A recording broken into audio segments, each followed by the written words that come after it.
안녕하세요. 우리 지난 일주일도 잘 지내셨을 줄로 압니다.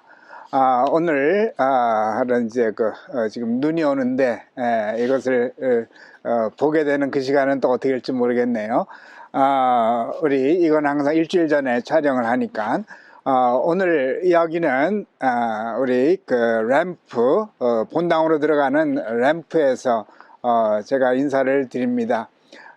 ECC 건축을 하면서 건축 규정에도 있긴 하지만 교회는 우리 장애인들을 위해서 또 우리 이러한 시설을 꼭 해야 되는데 그 기회로 우리 램프를 우리 설치하게 되었습니다. 물론 이것과 함께 우리 엘리베이터까지 우리 설치하게 되어서 여러모로 정말로 우리 교회가 어려운 연약한 자들을 위한 그 건물을 또 유지할 수 있게 돼서 감사드립니다. 저희 교회에서는 이제 상록기도회 분들이 여기를 사용하시지만은 우리 어르신 분들은 많은 분들이 건강해서 아주 적은 숫자가 여기를 사용하고 도리어 우리 부부 청년부 가족들이 여기를 늘 사용을 하죠. 여기를 오르락내리락 하던 우리 부청 식구들의 모습을 빨리 보고 싶습니다. 우리 오늘부터 에스더 이야기를 나누려고 하는데 이 램프에서 시작하는 이유는 사실 그 에스더는 부청의 자녀들처럼 이국 땅에서 태어났습니다. 그래서 그런 의미로 이제 여기서 시작을 하려고 합니다. 두 주에 걸쳐서 이미 다니엘에 대해서 나눴는데 다니엘은 고국에서 태어나서 이스라엘 땅에서 태어나서 가족과 함께 이민 온 소위 말해서 1.5세라고 한다면 에스더는 이국 땅에서 태어난 그래서 2.2세라고 생각하면은 좋겠습니다. 그래서 에스더는 2세로서 왕후가 되었고 다니엘은 1.5세로서 총리가 되었던 아주 훌륭한 두 인물이죠. 이 두 인물을 어릴 때부터 키운 분들께 이 시간을 다시 한번 경의를 표하는 마음이 듭니다.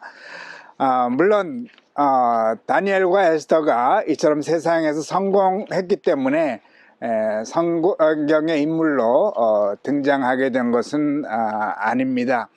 사실 우리 다니엘서와 에스더서는 우리 하나님의 역사에 빼놓을 수 없는 중요한 위치를 차지하고 있다고 봅니다. 단순한 위인전이 아니라는 말씀을 드리는 것입니다.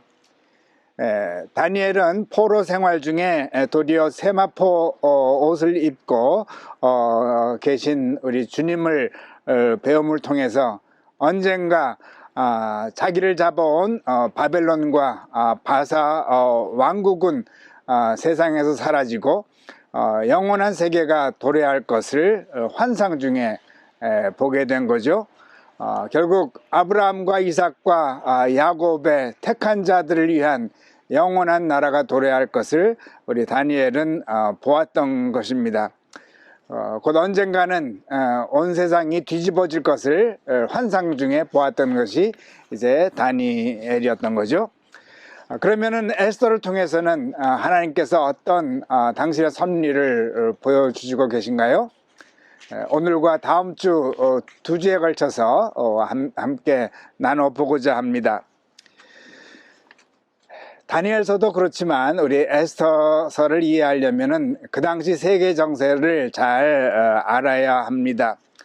먼저 1장 1절을 말씀을 보면 이 일은 아수에로 왕 때에 있었던 일이니 아수에로는 인도로부터 구스까지 127지방을 다스리는 왕이라. 아수에로는 바사 왕국, 페르시아 왕국의 네 번째 왕이었습니다. 세상 역사가들은 그를 이제 크세르크스 1세라고 부르고 있습니다. 요즘에는 이란이라고 생각하면은 좋겠지만은 사실 이란보다는 훨씬 더 큰 영토를 차지하고 있었죠. 그리고 요즘에는 이란은 세계에서 좀 고립을 당하고 있지만은 그러나 페르시아는 그 당시에 최강국이었다고 생각을 하면 좋을 줄 압니다. 물론 페르시아의 첫 번째 왕은 유명한 고레스 대왕이죠.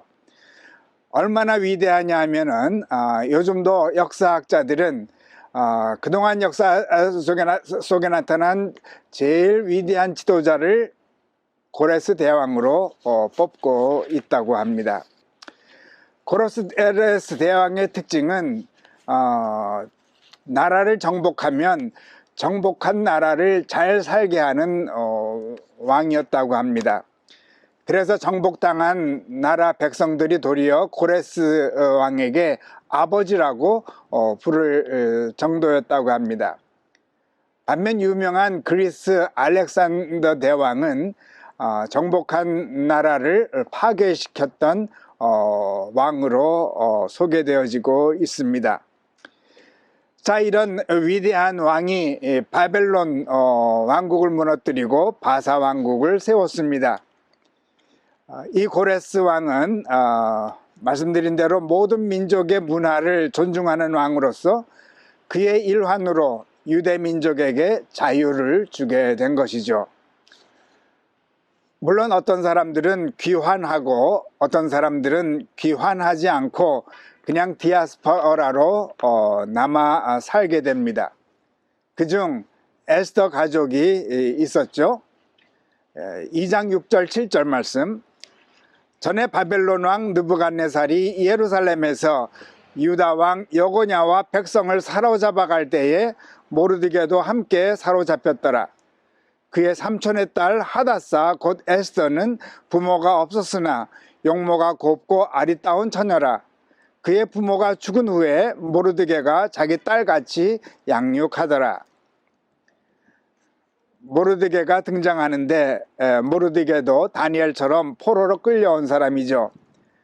그런데 어떤 연고인지 모르드게는 사촌동생인 에스더를 부모처럼 키우게 됩니다. 아마 삼촌 부부가 에스더를 키우다가 일찍 세상을 떠나신 것 같습니다. 그런데 모르드게는 여고냐와 함께 바벨론 포로로 잡혀왔다고 기록되어 있습니다. 여고냐는 요시야 왕의 손주인 여호야킨 왕입니다. 이는 두 번째 포로 행렬로 잡혀온 왕입니다. 곧 BC 597년에 끌려온 것입니다. 다니엘보다 10년 후에 끌려왔죠. 그런데 지금 아수에로 왕이 즉위할 때는 BC 480년입니다. 곧 즉위할 때만 하더라도 110년 후에 즉위를 한 것입니다. 모르드게가 끌려온 후 시간적으로는 도저히 맞지 않습니다.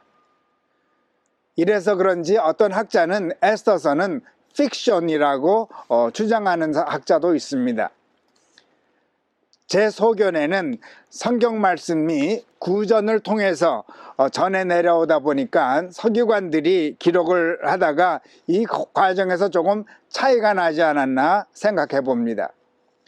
제 견해로는 모르드게 가족이 두 번째 포로 행렬로 바벨론에 도착했고 그 후 모르드게가 일찍 태어나고 후에 삼촌의 딸 에스더가 태어난 것이 아닌가 생각을 해봅니다. 곧 모르드게가 포로로 끌려온 것이 아니라 모르드게의 부모님들이 에스더의 부모님과 함께 끌려왔을 확률이 높다고 봅니다. 그런데 그것은 큰 문제가 되지 않습니다. 문제가 될 것 같으면 하나님께서 이처럼 기록하도록 내버려두지 않았을 줄로 압니다. 곧 모르드게가 언제 끌려왔느냐가 중요한 것보다는 에스더가 언제 어떤 시대에 살았느냐가 훨씬 중요합니다. 에스더는 세 번째 왕 다리오 왕이 죽고 아하수에로 왕이 등극했을 때 그때 청소년 시절을 보내게 된 것은 확실합니다. 예, 여기는 잘 아시는 우리 현관에서 들어와서 라비를 지나 칠드런 채플로 들어가는 입구 층계입니다. 저희 자녀들이 어릴 때 스트롤러 타고 램프로 이제 들어오게 되고 조금 더 자라서는 이제 걸어서 이제 힘차게 위로 뛰어 올라가게 될 줄로 압니다. 어린 아이들의 이런 모습이 너무나도 그리워서 저희 교회 집사회 또 우리 건물 위원회에서는 이처럼 손세정하는 이것도 여기에 이렇게 설치해 놓았습니다. 어수선히 자녀들이 이 손세정하고 위에 올라가는 그 시간이 속히 오기를 다시 한번 기원합니다. 자, 에스더는 다리오에서 왕에서 이제 아하수에로 왕으로 이제 변하는 그 후에 이제 페르시아에서 청소년 시기를 보내게 되는데 아하수에로 왕의 가슴에는 큰 못이 하나 박혀져 있었습니다. 말씀드린 대로 아하수에로 왕의 아버지가 다리오 왕인데 다리오 왕에는 큰 수치가 하나 있었습니다. 그것은 마라톤 대전에서 그리스에게 참패를 당합니다. 당연히 페르시아가 이길 줄 알았던 전투였죠. 이에 승리한 그리스의 한 사병이 승리의 소식을 들고 40km를 아데네까지 뛰어가서 거기서 그 승리의 소식을 전하고 죽었던 이야기는 모든 분들이 잘 아실 줄로 압니다. 그것을 기념으로 생긴 것이 바로 마라톤이 아닙니까? 그 이후로 요즘도 페르시아 곧 이란은 마라톤을 참여 안 한다고 합니다. 예, 충분히 이해가 가죠. 곧 아하수에로는 아버지가 그리스에게 참패를 당했기 때문에 그것에 대한 원한을 갚고 싶은 마음이 늘 갖고 있었습니다. 하여튼 우리 이처럼 에스더가 역사의 무대 속에 등장하게 된 것은 동화 속에 등장한 것이 아니라 유명한 마라톤 대전이 끝나는 직후에 에스더가 등장하게 되는 거죠. 자, 결국은 아하수에로 왕은 다시 그리스를 쳐들어가기로 마음을 먹습니다. 전투를 시작하기 전에 축제를 벌이곤 했던 것 같습니다. 1장 4절 5절을 보면 왕이 여러 날 곧 180일 동안에 그의 영화로운 나라의 부함과 위엄의 혁혁함을 나타내니라. 이날이 지남에 왕이 또 도성 수산에 있는 귀천간의 백성을 위하여 왕궁 후원뜰에서 7일 동안 잔치를 베풀세. 전쟁을 일으키기 전 백성들의 마음을 사려고 큰 잔치를 베푼 것 같습니다. 우선 결론부터 먼저 말씀드리면 예상 밖으로 이번에는 살라미스 전투를 하게 되는데 살라미스 전투에서 페르시아는 또다시 참패를 당합니다. 아하수에로 왕은 씁쓸한 마음으로 퇴각합니다. 역사가들은 그리스가 페르시아에게 대승을 거둔 결과 역사는 뒤바뀌어져서 서방 세계가 승승장구하는 계기가 되었다고 합니다. 한편 이때도 그 누구도 페르시아가 참패를 당한다는 것은 예상치 못했다고 합니다. 이 전투 이야기를 하려면은 한두 시간 더 해야 할 것 같지만은 하여튼간에 저는 이 에스더서를 이해하려면은 세계 역사에 나타난 두 유명한 전쟁에 대해서 알아야 하기에 잠깐 소개해 드린 것입니다. 결과적으로는 참패를 했지만 질 것을 예상하고 전쟁을 시작한 사람은 없죠. 아까 이야기로 돌아가서 아하수에로는 당연히 전쟁에 승리할 것을 예상하며 기분 좋게 잔치를 베풀었던 것입니다. 흥이 돋구어지니 미인인 왕후를 모인 사람들에게 보여주고 싶었던 것입니다. 그래서 신하를 시켜 오게 하였지만 왕후는 많은 사람들의 구경거리가 되는 것을 원하지 않았던 것 같습니다. 거절을 하니 왕도 분노했지만 신하들이 나라의 질서를 위해 왕후를 그냥 둘 수 없다고 간언합니다. 왕후를 폐위시킵니다. 왕후를 폐위시킨 후에 전쟁에 나간 것입니다.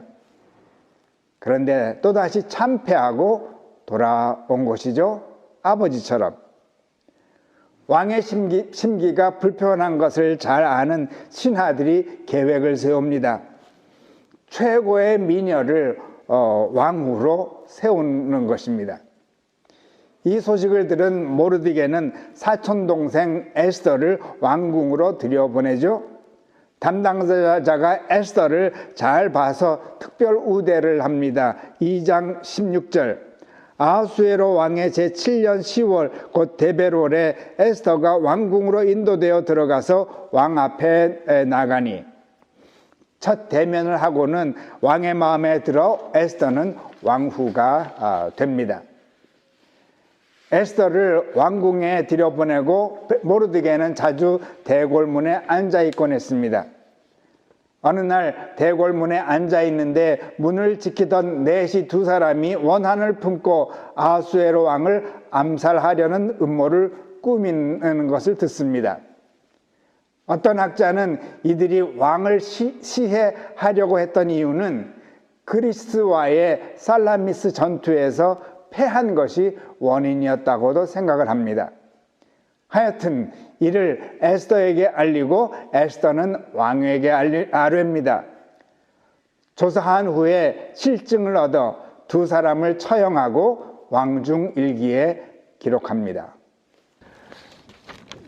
자, 그러면은 여기까지 된 일을 다시 정리를 하면은 아하수에로 왕이 된 이유는 이제 다리오 왕이 마라톤 전쟁에서 진 후 화병으로 사실 죽게 되었습니다. 그리고는 아하수에로 왕은 왕이 된 후 아버지의 원수를 갚기 위해 새로운 전쟁을 일으키게 되고 전쟁 전에 큰 축제를 벌인 것입니다. 이때 왕후 와스티가 왕의 요청을 거절을 하기 때문에 퇴위하게 되죠. 그리고 전쟁에 임했지만 이번에는 살라미 전투에서 참패를 당하게 됩니다. 이로 인해 그리스가 이 지역의 패권을 쥐게 되는 길이 열리게 된 것입니다. 한편 신하들은 왕을 위로하기 위하여 우리 왕후를 새로 세우게 되는데 디아스포라로 살고 있던 유대인의 에스더가 이제 뽑히게 되죠.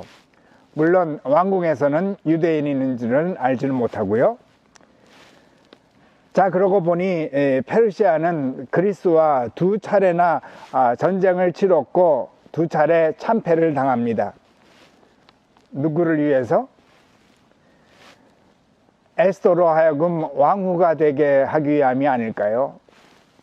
세상 학자들은 페르시아가 참패를 당함으로 그리스가 패권을 쥐게 되었다고 해석하지만 에스더 저자는 그렇게 생각하지 않습니다. 아니, 이민신학자들은 그렇게 생각하지 않습니다. 에스더를 위해서 참패를 당한 것입니다. 이민신학자들은 언제나 역사를 거꾸로 뒤집어 보기 때문입니다. 그리고 하나님께서도 늘 세상을 거꾸로 운영하시고요. 다니엘서와 에스더서의 차이점이 몇 가지 있죠. 말씀드린 대로 다니엘은 1.5세, 에스더는 2세. 그리고 다니엘은 왕족이었고 에스더는 평민이었습니다. 그런데 이것은 배경이고 다니엘서와 에스더서에 큰 차이가 하나 있습니다. 다니엘은 하나님의 함께 하심을 매 순간 누구보다 뚜렷하게 체험합니다. 채식만 먹어도 얼굴이 더 좋아질 뿐 아니라 사자굴에서도 살아나오고 무엇보다도 환상 중에서 세마포 옷을 입은 주님을 만납니다. 가브리엘 천사는 물론이고 미가엘 군주에 대한 이야기도 듣게 됩니다. 반면 에스더서에는 신비스럽거나 어떠한 기적이라고 할 만한 이야기는 나오지 않습니다. 무엇보다도 하나님이라는 세 글자가 전혀 나오지 않습니다. 그러기에 성경에서 제외될 뻔도 했다고 합니다. 그러나 도리어 숨어서 역사하시는 하나님께서 에스더서를 구약 성경으로 삼게 하신 것입니다. 에스더서가 구약 성경에 들어온 것처럼 에스더서의 이야기는 결국 숨어서 일하시는 하나님의 이야기인 것입니다. 숨어서 일하시는 하나님께서 모르드게로 하여금 두 명이 왕을 해하려는 음모를 듣게 하신 것입니다. 그런데 왜 내시들이 왕을 해하려 했다고요? 살라미 전투에서 패했기 때문이었습니다. 아니, 그것은 세상 학자들의 생각이고요. 왜 해하려 했는지는 다음 주에 계속 말씀드리겠습니다. 다니엘과 에스더 모두 디아스포라의 삶을 살았습니다. 그런데 두 사람 전혀 다른 모습으로 살았습니다. 한 사람은 기적을 체험하며 신비한 세계를 맛보며 살아갑니다. 또 한 사람은 평범하게 살아갑니다. 그러나 결국 민족을 구하게 됩니다. 숨어서 역사하시는 하나님의 살아계심을 믿는 믿음으로 살아간 것입니다. 다니엘의 삶도 중요합니다. 그러나 다니엘은 한 세대에 한 사람이면 충분합니다. 오늘도 필요한 사람은 에스더가 아닐까요? 평민 가정에 태어나서 숨어서 일하시는 하나님을 믿고 하루하루 성실하게 사는 사람 말입니다. 바로 평민 에스더를 위해서 페르시아 전투를 일으키신 하나님께서 평민인 우리들을 위해서도 큰 일을 벌이시고 계시지 않으실까요? 요즘도 세상에서는 굵직굵직한 일들이 일어납니다. 그런데 이 모든 일을 뒤에서 숨어서 움직이시는 분이 계십니다. 그분께서 세상의 권력자들이 당신의 역사에 그분께는 세상의 권력자들이 당신의 역사의 주인공이 아닙니다. 세상적으로 너무 작아서 없는 것처럼 보이는 사람들이 주인공입니다. 그런데 이들의 특징이 있습니다. 작은 삶의 골짜기에서 늘 르호봇 노래를 부르는 자들이 아닐까요? 하나님께서는 오늘도 에스더와 같이 르호봇의 노래를 부르는 자들을 주인공으로 세우시고 큰 자들을 엑스트라로 사용하시며 역사 저편에서 숨어서 세상을 운영하시고 계십니다. 남은 한 주 역사의 주관자 되시는 하나님을 생각하며 멋진 르호봇의 하루하루의 시간을 누리십시다. 감사한 것은 오늘 기도 후에 우리 김학주 강다의 교우님 가정이 르호봇의 노래를 불러주겠습니다. 감사합니다. 기도드리겠습니다. 주님 감사합니다. 에스더를 통해서 역사하셨던 하나님의 놀라우신 섭리를 우리 오늘 함께 생각하게 도와줬음을 인하여 감사드립니다. 겉으로는 나타내 보이지는 않으셨지만은 그러나 전 세계를 운영하시고 그러나 큰 사람들이 아니라 작은 자들을 세상의 주인공으로 삼으시며 도리어 작은 자들을 통하여 당신의 뜻을 이루어 주시는 하나님의 놀라우신 섭리를 에스더서를 통해서 저희들이 맛볼 수 있게 되었음으로 인하여 감사드립니다. 저희들이 있는 그 작은 공간에서 르호봇의 아름다운 노래를 부르는 저희들이 되게 도와주셔서 에스더처럼 도리어 나라를 구원하고 인류의 공헌을 하는 저희들 모두가 되게 축복나려 주시옵소서. 이번 일주일 동안도 루오봇의 아름다운 노래로 하나님께 늘 영광 돌리는 저희들의 삶이 될 줄로 믿고 감사드리올 때 예수 그리스도 이름으로 기도드립니다. 아멘.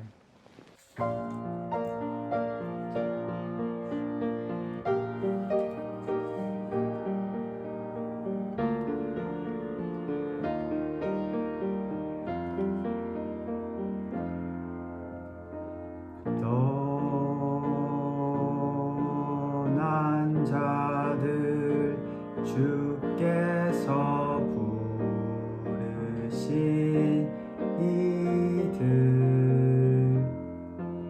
이제 약속 따라서 사는 사람들 여기 있네.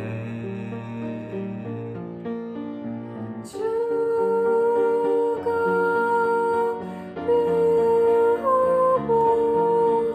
르호봇샘을 우리에게 주셨네.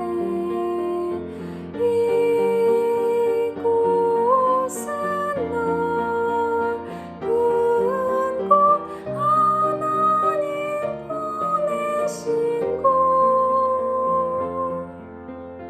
다툼과 대적이 있으나 축복의 근원 되리. 우리 함께 부르자 르호봇의 노래를 다시 함께 찬양하자 르호봇의 주님.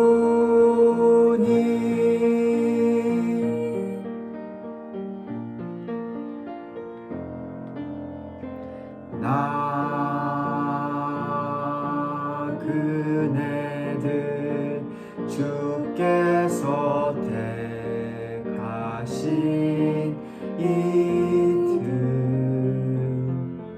이제 주의 빛을 전하는 사람들 보내시네. 주가 르호봇샘을 우리에게 주셨네.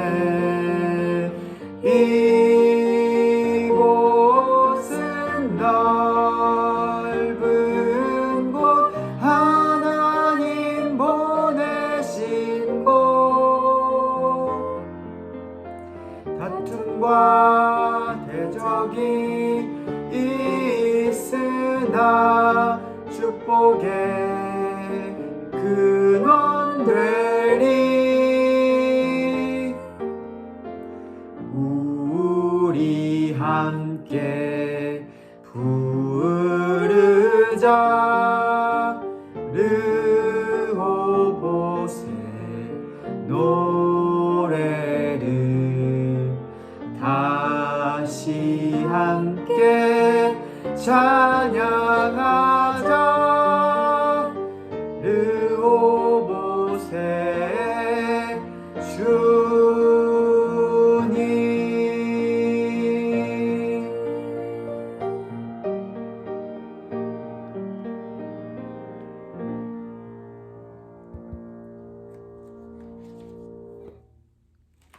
감사합니다. 그럼 또 다음 주에 뵙겠습니다. 안녕히 계세요.